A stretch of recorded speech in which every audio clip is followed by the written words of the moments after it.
Students, आज हम quenching of discharge discuss कर रहे हैं। सबसे पहले हमें ये देखना है कि हमें क्वेंचिंग की ज़रूरत क्यों पड़ती है। जीएम काउंटर में या किसी और डिटेक्टर में हमें क्वेंचिंग की ज़रूरत क्यों पड़ती है। तो जब ये पॉजिटिव आयन बीम, जिसको कि हम पॉजिटिव आयन शीट या स्पेस चार्ज रीजन कहते हैं, जब ये कैथोड की तरफ मूव करती है, ये कैथोड वॉल्स हैं, तो ये कैथोड किससे कनेक्टेड है? नेगेटिव टर्मिनल ऑफ बैटरी से। तो जब ये आयन बीम कैथोड की तरफ मूव करती हैं और इससे सिर्फ 10⁻⁻7 सेंटीमीटर की दूरी पर रह जाती हैं, तो ये आयन बीम कैथोड से जो इलेक्ट्रॉन जमा है या कैथोड मेटल के खुद के इलेक्ट्रॉन को ये अपनी तरफ खींच लेती है, क्योंकि इस वक्त इसकी इतनी हाई पोटेंशियल है कि वो पोटेंशियल कैथोड के वर्क फंक्शन से ज़्यादा होता है और ये इलेक्ट्रॉन को उसमें से निकाल सकती है। हालांकि इस प्रोसेस में कैथोड की बॉन्डिंग खराब नहीं होगी, कैथोड मेटल पर जो है मेटल नहीं टूटेगा, because the cathode is connected to the negative terminal and negative terminal उसके इलेक्ट्रॉन की कमी को ओवरकम करता रहेगा। तो जब ये एक प्रोसेस होता है कि इसने इलेक्ट्रॉन को अपनी तरफ खींच लिया, तो इसमें कुछ मॉलिक्यूल्स एक्साइटेड स्टेट में चले जाते हैं due to the absorption of the electron and with the high energy. तो मॉलिक्यूल बन जाता है। पॉजिटिव आयन जब इलेक्ट्रॉन से न्यूट्रलाइज हो जाएगा, they will become an atom, you can say that, and item जो बना है that will goes to the excited state. Excited state से जब वो ग्राउंड स्टेट में आता है तो ये अल्ट्रावायलेट रीजन में रेडिएशंस को एमिट करता है, और ये रेडिएशन यहाँ पर जो और गैस एटम्स प्रेजेंट होते हैं, जो यहाँ और गैस एटम्स जो स्टिल अभी प्रेजेंट है काउंटर के अंदर, उन गैस एटम से कोलिजन करके ये और पॉजिटिव आयन और इलेक्ट्रॉन को जो है वो प्रोड्यूस कर देता है। तो इलेक्ट्रॉन की जो एवलेंस है पहले से हमारे पास एनोड पर बहुत ज़्यादा है और सेकेंडरी इलेक्ट्रॉन्स और प्रोड्यूस हो चुके हैं। तो ये प्रोसेस जो है, अब इलेक्ट्रॉन अगेन सेंट्रल वायर की तरफ जाएंगे, positive ion beam again cathode पर आएगी, फिर अगेन वही प्रोसीजर स्टार्ट होगा। तो एक कंटिन्यूस डिस्चार्ज स्टार्ट हो जाता है इस चैम्बर के इनसाइड में। अगर एक कंटिन्यूस डिस्चार्ज होगा तो जो रेडिएशंस हैं उसके नेचर को, उसके पल्सेस को हम काउंट नहीं कर पाएंगे। तो एक कंटिन्यूस डिस्चार्ज जब हमें मिलता है तो एक कंटिन्यूस फॉर्म में रेडिएशन मिलती है, हम उस रेडिएशन को डिटेक्ट नहीं कर सकते। तो रेडिएशन को डिटेक्ट करने के लिए हमें इसमें डेड टाइम मेंटेन करना ज़रूरी होता है, या जो डिस्चार्जिंग एक्शन हुआ है उसको क्वेंच करना ज़रूरी होता है। क्वेंचिंग यानी सुप्रेस करना, जो कि डिस्चार्ज को थोड़ी देर के लिए दबा दें, ऐसा इसमें ज़रूरत पड़ती है। तो ये क्वेंचिंग जो है दो तरह से की जा सकती है जीएम काउंटर में, एक एक्सटर्नल क्वेंचिंग और दूसरा इंटरनल क्वेंचिंग। एक्सटर्नल का मतलब तो ये है कि हम एक्सटर्नल सर्किट, तो सबसे पहला मेथड क्वेंचिंग का है एक्सटर्नल क्वेंचिंग। एक्सटर्नल क्वेंचिंग में हम इस एक्सटर्नल सर्किट में थोड़ा सा बदलाव करके अपने इस डिस्चार्जिंग एक्शन को रिड्यूस कर सकते हैं, या यूँ कहें कि हम डेड टाइम को बढ़ा सकते हैं। तो एक्सटर्नल क्वेंचिंग के दो मेथड है, या तो एक्सटर्नल रेजिस्टेंस को हम इतना बढ़ा दें कि वो जो इलेक्ट्रॉन्स बाहर आ रहे हैं सर्किट के, जो इस चैम्बर से बाहर आते हैं electron when there is Townsend avalanche develop, तो वो रेजिस्टेंस की वैल्यू ज़्यादा होने के कारण आउटर सर्किट में फ़्लो ना कर पाए, या उतनी संख्या में फ़्लो ना कर पाए जितना वो पहले कर रहे हैं। अब देखिए, अगर इलेक्ट्रॉन यहाँ पर फ्लो नहीं कर पाएंगे बाहर की तरफ, तो इलेक्ट्रॉन की जो अंदर क्वांटिटी है वो तो बहुत ज़्यादा है, तो इलेक्ट्रॉन अंदर ही अंदर रिपेल होंगे, और रिपल्शन के कारण पॉजिटिव आयन और इलेक्ट्रॉन का रिकम्बिनेशन हो जाएगा, एंड उस टाइम के दौरान सर्किट जो है हमारा डेड हो जाएगा, हमें रेडिएशन नहीं मिलेगी। तो एक्सटर्नल रेजिस्टेंस की वैल्यू इस केस में अप्रोक्सीमेटली 10⁻10 ओम तक अगर कर दें तो ये प्रोसीजर अचीव किया जा सकता है, और रेजिस्टेंस को उस दौरान हम ट्यूब के साथ सीरीज में लगाएंगे।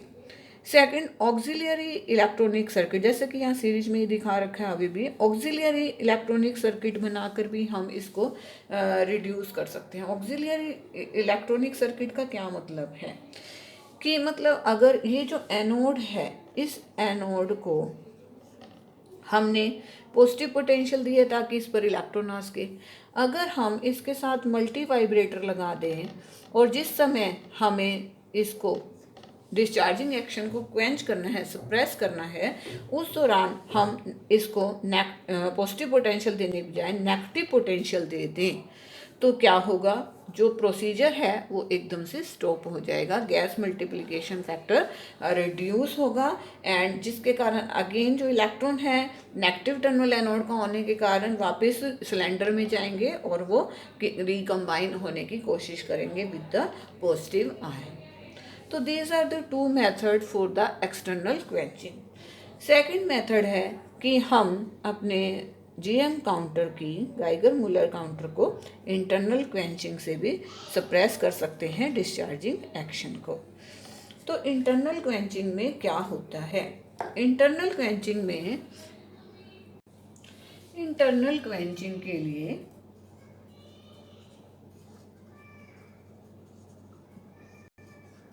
मीडियम हमने सिलेंडर के अंदर लिया हुआ है, मीडियम आर्गन गैस मॉलिक्यूल्स हमने लिए हुए हैं।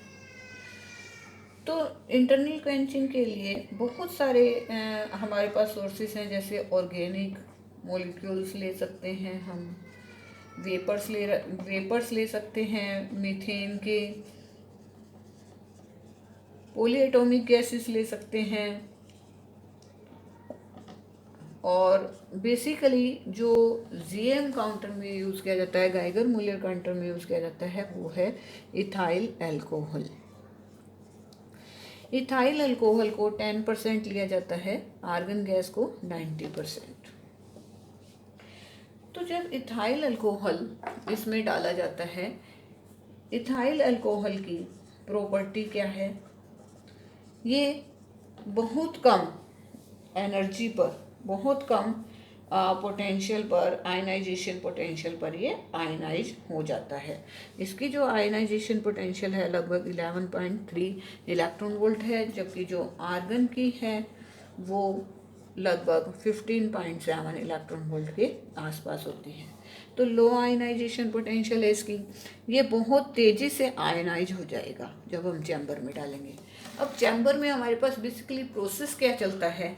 चैम्बर में ये प्रोसेस चलता है कि जब आर्गन आयन और इलेक्ट्रॉन्स बनते हैं तो इलेक्ट्रॉन्स तो मूव कर जाते हैं सेंट्रल वायर की तरफ, लेकिन जो आर्गन पॉजिटिव आयन बनते हैं ये कैथोड की तरफ जाते हैं, और जब ये कैथोड के बहुत नज़दीक होते हैं तो हाई पोटेंशियल होने के कारण ये कैथोड से इलेक्ट्रॉन को निकालते हैं। इलेक्ट्रॉन को निकालने के बाद ये कन्वर्ट हो जाते हैं एक्साइटेड मॉलिक्यूल्स में, क्योंकि रिकम्बाइन होंगे इलेक्ट्रॉन साथ। जब ये एक्साइटेड मॉलिक्यूल ग्राउंड स्टेट में आते हैं तो ये रेडिएशन एमिट करते हैं, अल्ट्रावायलेट। वो रेडिएशन जब कैथोड वॉल पर इंसिडेंट करती है तो कैथोड का से इलेक्ट्रॉन का, फोटो इलेक्ट्रॉन का एमिशन होता है, मतलब फोटो इलेक्ट्रिक इफेक्ट एक आपको मिलता है, जिससे कि कैथोड के सरफेस से फोटो इलेक्ट्रॉन निकलते हैं, और ये फोटो इलेक्ट्रॉन जब वापस गैस के सिलेंडर में आते हैं, क्योंकि इलेक्ट्रॉन है, इलेक्ट्रॉन एनोड की तरफ मूव करेगा, और जब ये इलेक्ट्रॉन एनोड की तरफ जाएंगे तो ये गैस मॉलिक्यूल से कोलिजन करते हैं, और गैस मॉलिक्यूल से जब ये कोलिजन करते हैं तो और इलेक्ट्रॉन और पॉजिटिव आयन निकलते हैं, और ये पॉजिटिव आयन अगेन वही प्रोसेस शुरू होता है कि ये पॉजिटिव आयन जो है कैथोड पर जाएंगे, फिर इलेक्ट्रॉन को एमिट करेंगे, मॉलिक्यूल्स बन जाएंगे, और फिर ग्राउंड स्टेट में आकर, तो ये एक कंटिन्यूस प्रोसेस स्टार्ट हो जाता है। बट जब हम इथाइल अल्कोहल को डालते हैं तो ये प्रोसेस चेंज कैसे होगा? तो इथाइल अल्कोहल को जब हम इसमें डालते हैं तो उसका आयनाइजेशन तेजी से हो जाता है। अब जो पॉजिटिव आयन बने हुए हैं वो हमारे पास इथाइल अल्कोहल के, आर्गन के नहीं हैं।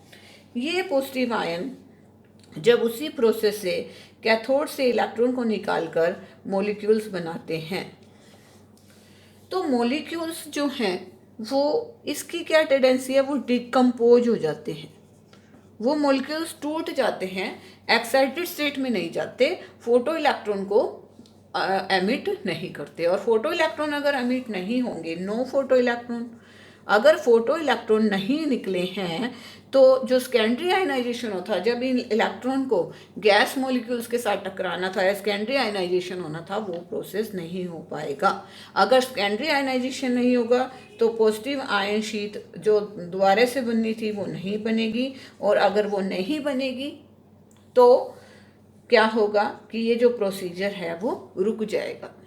कैथोड पर ये नहीं जाएगी और फोटो इलेक्ट्रॉन को एमिट नहीं करेगी, और फिर ये जो आयनाइजिंग एक्शन जो सेकंड टाइम में होना था वो नहीं होना।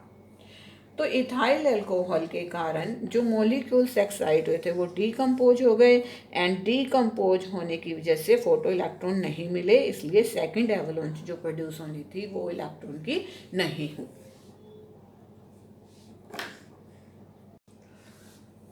It means satisfactory quenching gas की 3 प्रॉपर्टी मेन होनी चाहिए। सबसे पहले कि इसकी आयोनाइजेशन पोटेंशियल लो होनी चाहिए, मस्ट बी लो। सेकंड, इसका एब्जॉर्प्शन बैंड जो है, एब्जॉर्प्शन बैंड ब्रॉड होना बहुत ज़रूरी है। एब्जॉर्प्शन बैंड, यहाँ में अल्ट्रावायलेट रेडिएशन मिलती है, तो अल्ट्रावायलेट एब्जॉर्प्शन बैंड जो है इसका बहुत ब्रॉड होना चाहिए और इंटेंस होना चाहिए, ताकि ये जब जैसे ही अल्ट्रावायलेट रेडिएशन ये रिलीज़ करे उसी दौरान ये डिकम्पोज हो जाए, उसको फोटोन्स को एमिट ना करे, अल्ट्रावायलेट रेडिएशन को ये एब्जॉर्ब कर सके।